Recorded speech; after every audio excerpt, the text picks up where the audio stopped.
There's no such thing as staying in your own lane in sports. You're engaged in politics. A black American athlete smashes the theory of a Teutonic super race. His name is Jesse Owen. There was no such thing as a civil rights movement. Robinson quietly endured constant ridicule and abuse. As the national anthem played, Smith and Carlos raised their fists and ignited a worldwide controversy. Get that son of a bitch off the field right now. Out. He's fired.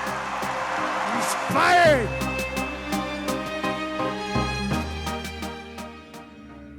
San Francisco quarterback Colin Kaepernick says he is ready for the backlash after refusing to stand during the national anthem. Sports and politics collided when Kaepernick refused to stand for the national anthem, he says, to highlight black oppression. It's kind of an irony that we find ourselves criticizing now predominantly black athletes for issuing a statement of dissent in the context of the national anthem, given Francis Scott Key's own racial sympathies or lack thereof.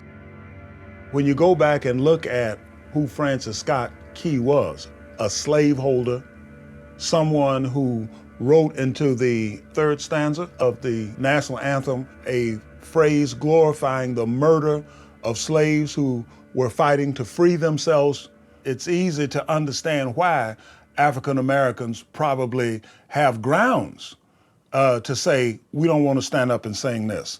But that's not what the deal is. African Americans are very much willing to accept what the first stanza of the song has become. But they also insist that we live up to it. The men's 200 meters, another event dominated by the black American sprinters. I was a senior at San Jose State when Tommy Smith came in as a freshman. He was the greatest sprinter that I've ever seen. Smith begins to pour it on and forges to the front. He literally flies toward the tape. I ultimately took a Woodrow Wilson Fellowship to do PhD work and came back, and Tommy began to take classes from me. And in those courses, I talked about, here's where sport intersects with education. Here's where it intersects with religion. Here's where it intersects with politics. The athletes of the 1960s are much different than the generation that preceded them.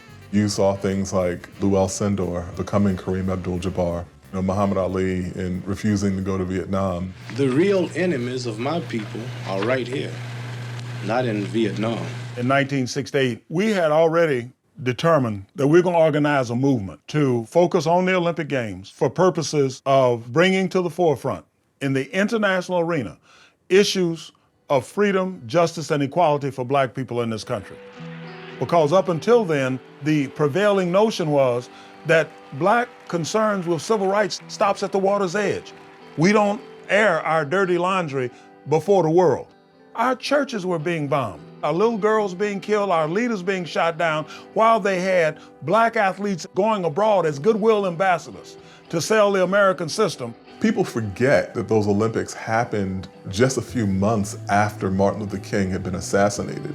All over America, black ghettos exploded in rage and grief.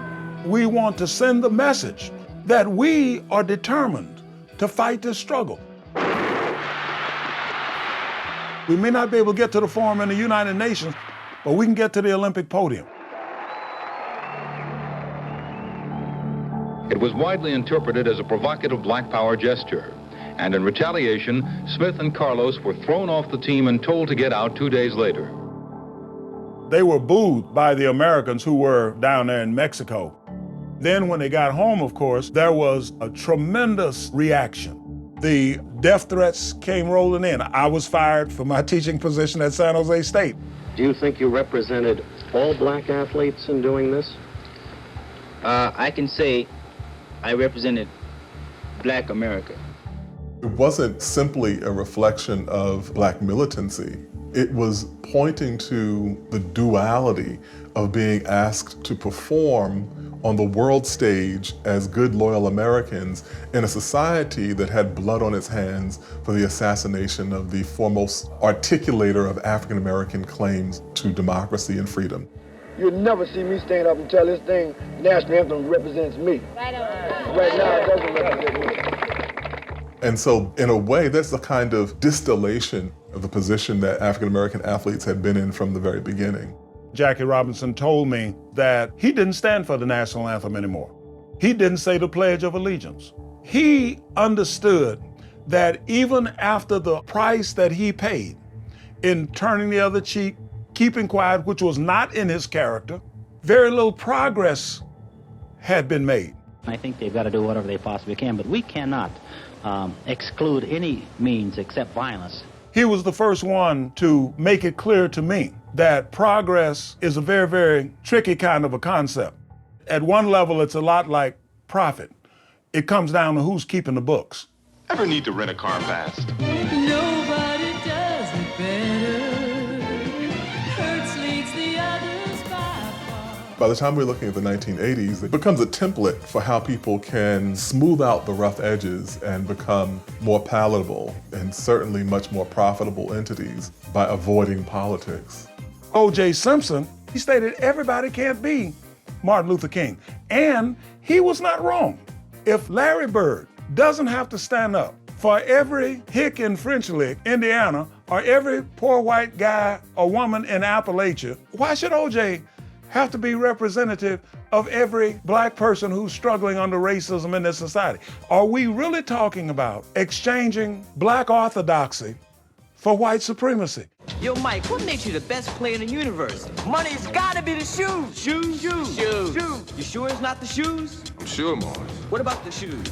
Michael Jordan's arrival as the most identifiable American on the planet, possibly. It's not coincidental he achieved that level of global stardom as being among the least political, least outspoken African-American athletes in that tradition. It became possible for somebody like Charles Barkley to say, I am not a role model. That actually became part of a commercial. Don't expect me to do anything or be anything for your child. I'm just here to dine sumptuously at a table where somebody else's sacrifices and struggles made it possible for me to do so.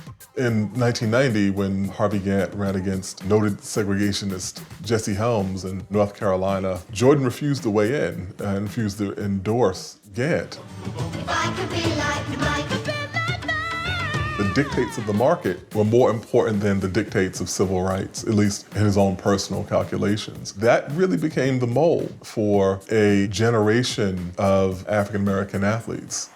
Oh, say, can you see? Sports is a mass phenomenon, almost by definition. And in a democracy or anywhere that there's a mass phenomenon, people will try to integrate politics with it. It's just a very narrow version of it that's considered acceptable. After September 11th, we saw a particular version of American patriotism, heavy-handed symbols of Americanism, and interestingly, American military culture in particular.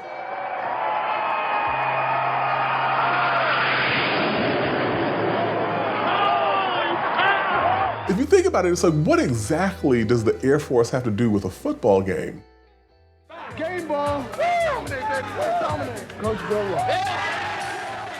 In 1985-86, Bill Walsh, who was also a San Jose State graduate, brought me on to the 49ers to counsel and put together programs for athletes. He was aware of my history, so he knew what he was getting, and he said, where I want you more than anywhere else is in the locker room. We have a demographic transition coming where you have a majority blacks on the field. I want these athletes to be aware and conscious of what's going on, not just in football, but beyond, so that we can be ahead of things when they develop. For 31 years, I've had ongoing contact with every athlete that has come through there, from Joe Montana and Jerry Rice. Colin Kaepernick asked me for books to read. I said, yeah, I can give you some books to read. He was just another athlete who would come to me and say, Doc, there's something I want to talk to you about. This country stands for freedom, liberty, justice for all.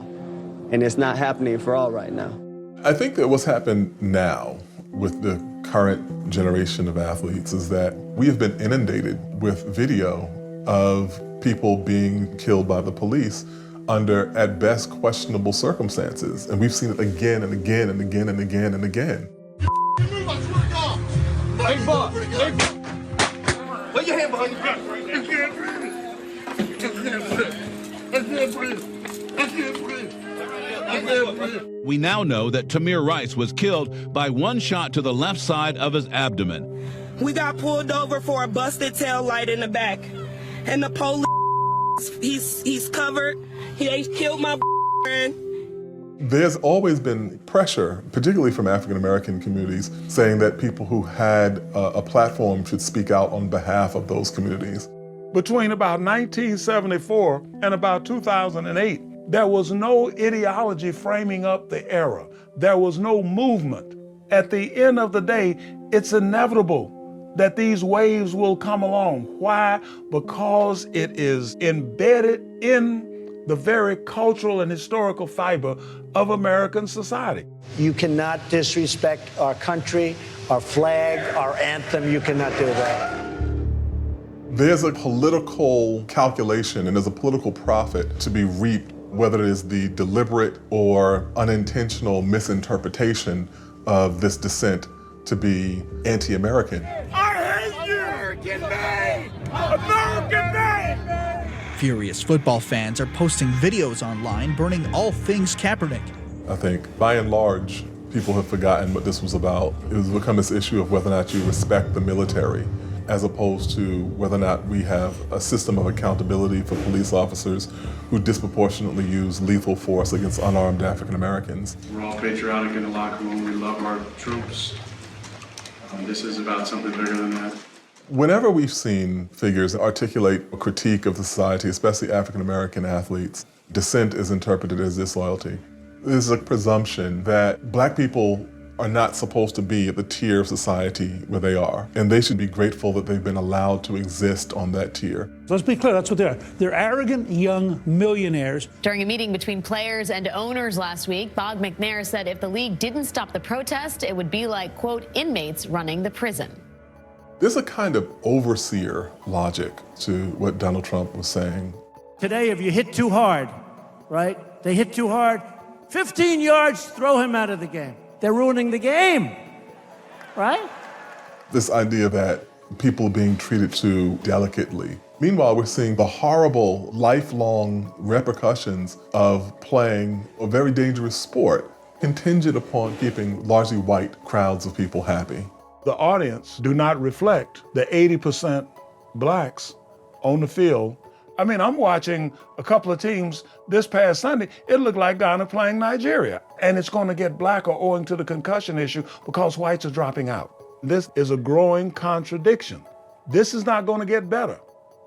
It's going to become more strained. And this sophistry about, well, it's the national anthem, doesn't help to move the conversation forward. Trump knows that this isn't about disrespect for the flag and disrespect for soldiers. Trump's not disrespectful of the flag when he trashes a Gold Star family.